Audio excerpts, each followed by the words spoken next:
Assalamualaikum warahmatullahi wabarakatuh. Akkam jirtan kabajamtootaa fi jaalatamtoota hordoftoota Jamilaa Jimmaa. Baga nagaan dhuftan viidiyoo haaratti warra Eedisii gara chaanaala kanaa dhuftan sabiskiraayib gochuun hin dagatinaa. Warra morgeessi sabiskiraayib gootan hedduu galatoomaa. Sheerii fi laayikii keessan hin irraanfatinaa isiniin jedha. Komintii keessan jalatti immoo wantoota gorsa naaf ta'u bakka yaadni kan kootti isiniin ta'in jaalala keessan ibsachuu dandeessu akkasumas mormii viidiyoo irratti qabdan ibsuu dandeessanii. Innaa obboleeyyiin kiyyaa haaraan kana immoo wannan isinii qabadhee dhufee mudannoo tokkotu na mudate jechuudha. Mudannoon kunis jalqabumarraa kaaseetiin isinitti himaa amma dhuma viidiyoo ijaatti na dhaggeeffadhaan isiniin jedha. Leenni maaliif viidiyoon kun gorsa guddaa of keessaa qabadhee waan hin yaaduuf waan hin ofii kooti yeroo sanaaf dhiphadhee rakkadhee dabarsee akka immoo isin hin qunnamne waan barbaaduuf isinitti himuu fedhe. Innaa obboleeyyiin kiyyaa biyya kana otoo hin dhufin dura biyya Arabaa kan biraa keessan ture. Biyya Arabaa kana keessattis heerumee bultii horadhee jechuudha kan gara biyyaa galii kee biyya kana dhufee. Heerumee bultii gaarii jechuudha. Abbaa manaa sababii qabu akkuma nama kamiitu jireenya isaa hojjetatee buluutti kan hin heerumee. Jireenya gammachuu jireenya rakkannus dhabnus walitti gammannee waliin jiraannudha jechuudha kan nuti jiraachaa turre. Yeroo lammaantu kan kanatti jiraachaa jiru yeroo biyya galii kana keessatti biyyi keenya bichuu walirraa fagoodha. Namas hin beeku lafas hin beeku jireenya wanti hundinuu innaa galtan isin hirkaa bada jechuudha. Yoo feenyi nama isin cina dhaabbatee akkamitti akka jiraachuu qabdu bultii kee akkamitti akka uffachuu qabdu namni isinitti hin jiraanne giraa isin qabbaa jechuudha. Isin hirkaa bada isinitti gortaanu. Anis akkuma kanaa akkuma nama tokkootti biyyiin itti galee sun Oromiyaa keessa ta'ullee bichuu walirraa fageenya qabna. Namas hin beeku wallaas bitaa mirgas hin beeku. Akkuma akkasaatti jireenya biyya Oromoo keessatti yeroo mana bultii horatan immoo mana hojii dalagaatti jaalala guyyaa lama maateetti kanatti hojii keetti deebitu. Yaa'u jireenya mana bulfachuudhaan jedhamu jechuudha sun. Biyyatti gaafa galtee biyyoomatti dhaquu jira. Namni deenyaan nama eebbisuu jira. Dhukkubsannaan nama gaafachuu jira. Abbaan manaa kee boodeenyaa isaa fudhatee dhufnaan waa hedduutu jira jechuudha. Jireenyi tokko lama waan jedhamee dhumu qabu. Atoma akkanatti jiraachuu jirru. Goddanyaa tokkoon baafadhee goddanyaan kun sunis ollaadha manni keenya walumatti dhiyoodha. Ani fi isheen eelii tokkotti tolfannee hojii nyaachaa rakkina waan hundaa wal gargaarree isinis na gargaartan isis gargaaree hiyyaa akkamitti wal jaallannuu fi akkamitti wal amannu taanee wajjin jiraachaa turre jechuudha. Atuma akkanatti hiriyaan kun sun waan rakkadhees na gargaara anis waan isheen rakkattee see gargaara. Yoo dhukkubsanne waliif jennee wal nyaachisaa mistira keenya tokko godhannee wal jaallanne jechuudha akka malee. Haa ta'u malee isiin hiriyaa gara biraa siin qabdi garuu waan isheedhuma qofa jechuudha kan itti dhaqus biyyis biyya namaati ormaa yaani nama beeku miti waan ta'eef amman xiqqoo biyya sana keessa babbaruutti lafas na barsiiftee waan hunda na gargaaraa turte jechuudha. Yeroo kana keessa gaananii hiriyaa yeroo walii ta'utti mistiraas waliin haasaa ajaas gaariis waliif qooda. Anis akkuma nama tokko mistira nyaafoo godhadhe si wajjin waan fa'a waan hundaa sofnaa jireenya keenya muluu isaa walitti dubbannaa wanta waliin dhuskinu gursas wal gorsinaa. Atuma akkanaan taa'u jiru mana keessa abbaa manaatii wal dhibuu eegalanii sababaan jarri wal dhibaniif waan biraa ta'us ati maaliif akkasii hin qulqulleessine? Yaa'u jireenyi namni biyya alaa galee jiraatuu fi namni biyya keessa jiraatu tokko miti uffannaas haa ta'u mana kee qulqulleeffachuus haa ta'u wal caala jechuudha akkuma isin beektanuu. Abbaa manaa isheetiin wal loluu eegaltee dhumaa wal loluu garuu wal loluu eegalanii akka isheetti maaliif hin uffattu akka isheetti maaliif mana kee qulqulleeffattu akka isheerraa wajjin ooltaa maaliif irraa barattu waan akkanaa wal loluu jammaranii anis amma beekumsa kootiin nan gorsaa isinillee natti qayyaramu eegalte jechuudha sa'aatuma sana. Yaa'u zooree namichi abbaa manaa ishee sun hiriyaa koos miti inni nama guddaadha carraa nama beeksisa waggaa 10 wayii jireenya bultii wajjin jiraatanii. Deemtee natti shakkuu eegalte abbaa manaa ishee sanaa.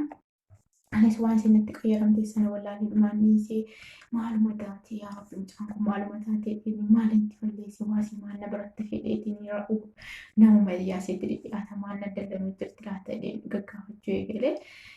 Achi booda gaafan dhagahu isheen akka isheen abbaa manaa isheetti na shakkiitu manatti hin galuu karaa jiraa oolaa waan akkana haasa'u eegalte jechuudha. Subhaanallah. Nuti amma kana biyya namaa keessa deemnee daawaa dhaggeeffannee akkaataa rabbiin jireenya namaa keessa seenu nama dhorku dhageenye gallee miti an durumaan ijoollummaadhaatiin kan biyyaa bahe jechuudha. Isa biyyummaadhaanii waggaa 15tti biyyarraa bu'ee galee. Yoo An jireenyuma akkana bultii namaa keessa seenanu kan dhaga'ee argee sin beeku gara fuulduraattis waan sana gochuufis alhamdulillah sammuu akkasii siin qabu jechuudha. Niitiin kun shakkuu eegaltee godina akkamii wal jaalannu turre seetan mistira keenya tokko ajaa'is gaarii sochii naasofnee qabna waa'ee bultii keenya waa'ee maalii. Na shakkuu eegaltee jettee dhumarra wallollee walumatti baafnee wallollee jechuudha. Gaafa wallollu mistira keenya ergasii wajjiniin dubbanne. Waan inni fi isheen ergasii wajjiniin maqaa namaas haa ta'u yoo maqaa namaa haasa'uun haraama wanti jettamtu jiraattu as keessa haa ta'u malee nama biyyaa kee tokko gaafa walitti dhuftee waan namaa haasa'u hin beektu mistira koo waan ani isheedhaa wajjin ergasii dubbadhee hundasaa nama jaarsolii anaa ishee walitti nagaa gochuufan irraa tiisii waan inni fi wajjiniin haasofni sana hundasaa zargiffi gootee himtee nama walitti abbaan manaa kootii immoo waan akka kanaas hin fedhu jedhanii akkanaa baluchadhee waan jedhu kan argasiin aborfatee ture. Jireenya keessatti bakka sababa haasaa mistiras akkana kanatti hin teessee akkana kanaan jettee isheen hin teedhaa jettee namichi abbaan manaa koo jechuudha. Walloluu eegalaniif illee illee alana maaliif ergasii dura buusee na gorsee jira waan ta'eef maaliif nama wajjin mistira biraa koo jettee waan taasisuuf ta'ee walloluu eegallee jireenya yoo rakkannees yoo dhabnus gammachuu qabnu ergasii gammachuun keenya badaa dhufe. Yoo akka taane amma tokko amansiisuuf yaalee ani immoo jireenya koo keessatti namni mistira sanatti malee mistira namni sun yookiin mistira kan kee gadi baasee hime atis namni sanatu mistira koo himettee mistira keenya qabdu maaliif hiriyaasa gara fuulduraa sitti dhufuuf raa jechuu qabda. Namni yoo ammaatti mistira nama tokko himte inni karaa biraa sitti dhufumoo ati isheen mistira siisanaa yoo akkana goote siin ture nama hiriyaalleen argattu jechuudha. Mistira keessa waan tokko hin hifne hin himne isheen garuu mistira kan koo akka barbaade nama hundaa walitti na buustee jireenya koo bultii annagaadhaan biyya namaa keessaa galus jireenya nuufuu ta'us gammachuu gaariidhaan wajjin jiraataan keessa jeeqama fiddee yaa walloluu eegallee anis booda dhumarra bakka jireenya natti tolu hiriyaa biraallee amanachuu dadhabee otuman akkas jedhu baatii lama qofa erga akkasitti loliifni sun ka'ee abbaa manaa kootiin illee wallolee gara biyya alaa kana dhufee jechuudha. Amma alhamdulillah abbaa manaa kootiinis walitti deebinee jira. Nagaanis gidduu keenyatti bu'ee jira. Waliis gallee jira jechuudha. Garuu hiriyaan hagam tokko akkasiin nama walitti nama buuftu akkasiin immoo jireenya kee keessattis akkati jiruu kee jibbitu si godhu. Nama kamiinuu yoo kaatanii biyya namaa kana keessaa galtanii bultii ijaarrattan hiriyaa kamuu sitti dhufu hojii mistira keessin dubbatateen waan hundaa garaa keetitti baadhadhu hiriyummaa ammasaa sadha wajjin jiraattu qofa jiraadhu yeroo ammaa kana keessa faana mi'aamana kan dhibeera.